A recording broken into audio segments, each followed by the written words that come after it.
When the children first came, it was a focus on the girls being more difficult with medications and clear emotional behavioral issues, diagnoses, and the boys being just fine.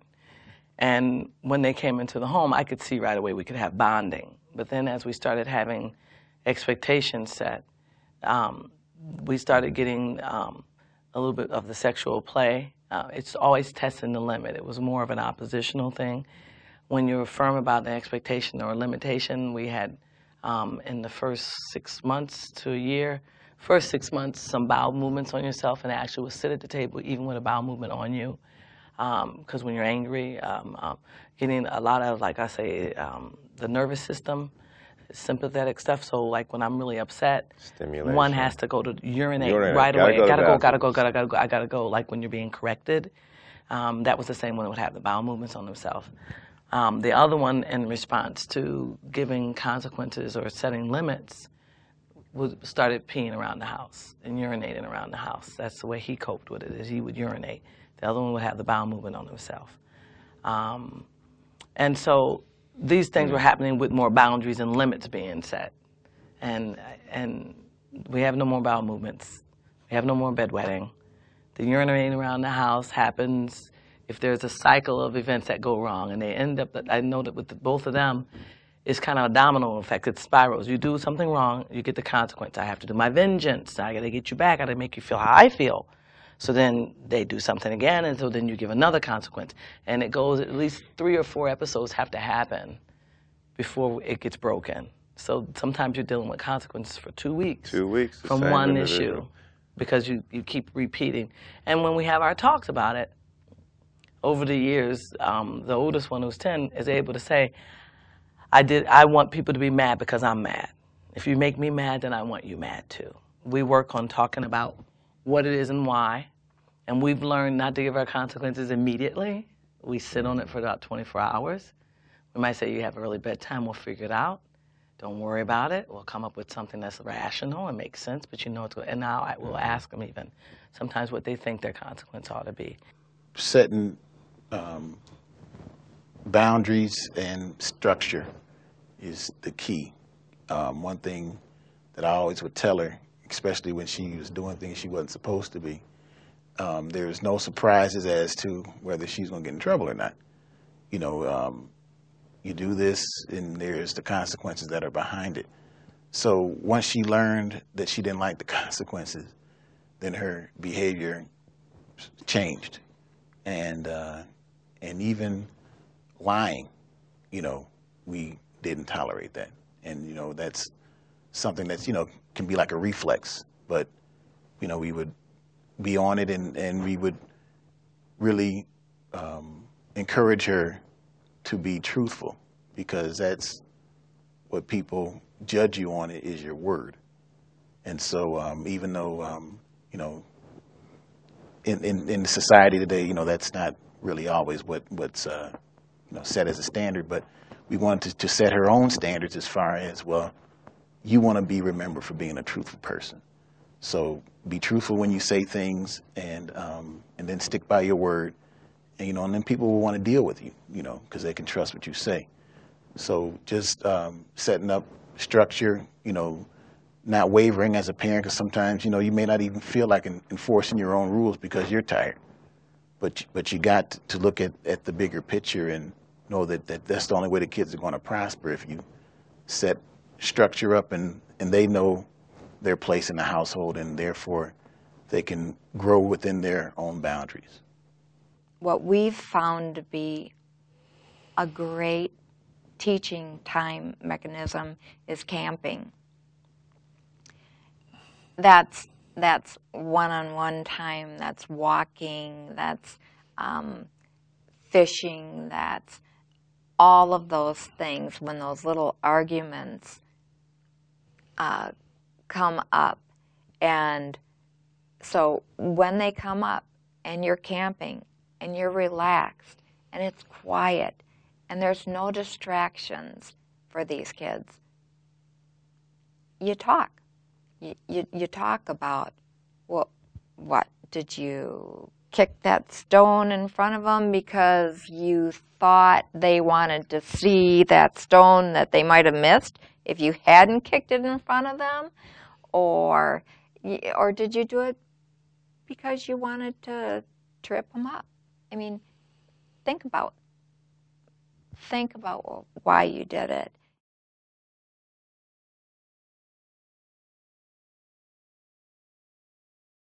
The children, their reactions are exaggerated, you know, as far as dealing with a conflict or their feelings.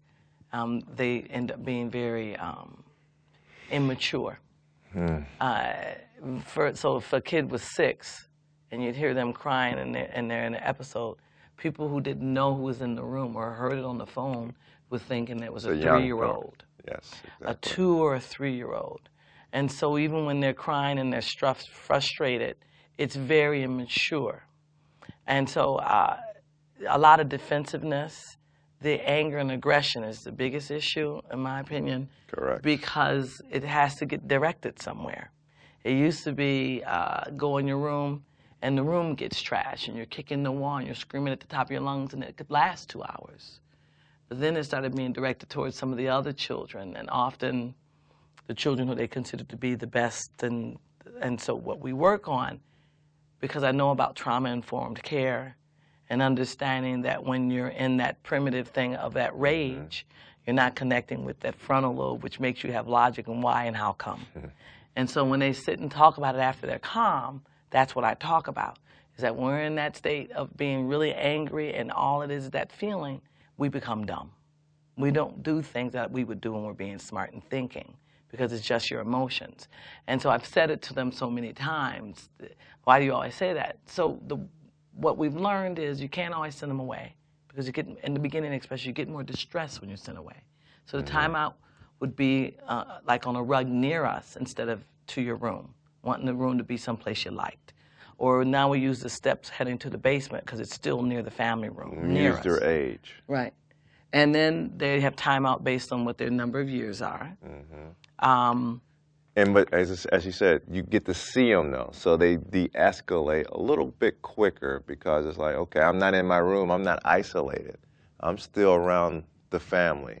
So it's like, excuse me, we still can hear you, we still dealing with you, you still got a couple minutes here on the clock. If you need more time added on, oh, I don't want no more time. It's like they process it. Like, if I quiet down, do what I'm supposed to do, I can get up out of the timeout. But if I'm in my room, I'm going to carry on.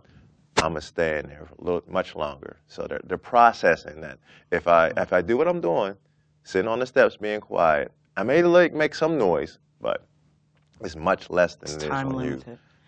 She's a very intense young lady. I mean, just like what Angie says, you know, Kalen, he plays flag football with some other young men, and there's a couple girls that are out there playing, and they're a lot older than Cliss is, but, you know, she's watching. And then we were sitting on the sidelines watching, and she says to me, I think I can take that girl, she says. And she says, I'm going to practice. And she practiced to throw the ball, and she can run fast, and she's a very intense young lady. So, I mean, I take it seriously when she gets upset, but I don't let it show that I'm, you know, kind of trying to coach you the right way. I just, you know, kind of, you know, let it slide. But, you know, I do take it seriously when she does say these things, because, you know, one day she might try to do something. But hopefully, you know, now with, you know, with us teaching her, you know, a lot of those things have passed. But she's, you know, as a parent, you got to listen, and then just know how to, you know, some of the things you got to field, and some you got to let pass by. But when she's mad, a flag does go up, and I'm like, okay, well, you got to deal with that emotion, you know, and then make sure you think about the consequences behind that. And that's what another thing we do is we let them know when we just got an emotional thing, and where you losing it and Mama lost it yesterday too. And so I work on deep breathing to help with their anger and their aggression too. It's like when you feel panicky, when you feel distressed, and you feel like it's really gotten out of control, and I look at them and I say, you're not breathing. Taking the breath. Why do you always say that? No. And I won't stop until you take a good breath in and you hold it at least for a count of 3 and you blow it out for 3. So we might do it 5 times. Until you do it, I'm not leaving you alone. And then afterwards, I said, now don't you feel better? And I do a lot of suggestion. Doesn't it feel better? And they're like, yeah. You get to do this when I'm not around. When you're a woman and your kid's getting on your nerves, you won't throw them in a wall because you'll know to go somewhere and go, and then all of a sudden, this part of your brain works again. So I tell them, why do you always say that? I said, because it's always true. When she first came, some of the issues that we had to deal with was her being a lot smaller than the other kids. She felt she always had to fight and defend herself. And even when she visited relatives, you would hear them fighting in the other room, and it's like, what's going on, Calissa? And she wants to kind of mark her territory and try to, prove her worth by getting physical with people. So we had to let her know that is not appropriate or even necessary. And then even when she went to school, she would bring knives, bricks. First day on the bus, there Calissa goes fighting somebody on the bus, So it was a big challenge because she got kicked out of a lot of schools and lost a lot of privileges that, kids would get. And we had to let her know that, not only is that unnecessary, but, you're going to get labeled as being a certain type of person. And that label can carry with you for many years. Our oldest new boy, he had done the bedwetting. We got through the bedwetting issue because he thought I was going to spank him because he went through that in the foster home from his report. But he started wetting bed again. I'm like, why? And I went to him at night, and he's thinking I'm going to be upset with him. And we do our routine. You put it in the tub and whatever, and you get back in the bed. You put a towel on it. You put him clean pajamas. You go to sleep, and then we wash stuff the next day. I said, what's going on? Why are we going backwards? What happened? What went wrong? He had heard about a mouse being in the house. Because in the winter, mice sneak in the house. It's got a lot of woods. And I told him that there was a mouse in the house because I'm sitting up late at night, and I was like, I know there's something. And so he heard that. And then he tells me the story about how dirty it was and how there were mice all throughout the bathroom when he was with the birth family. And so he wouldn't go. And I let him know, I'm sorry that was so painful. I'm sorry you laid there and let yourself pee on yourself. That must have felt really bad to have to pee on yourself. I'm so sorry. So now when there's my house, I can't tell him, and once or twice a night, I'm like, ah! And I got to learn to nip it and be quiet because I can't let him know because he's so hypervigilant about that.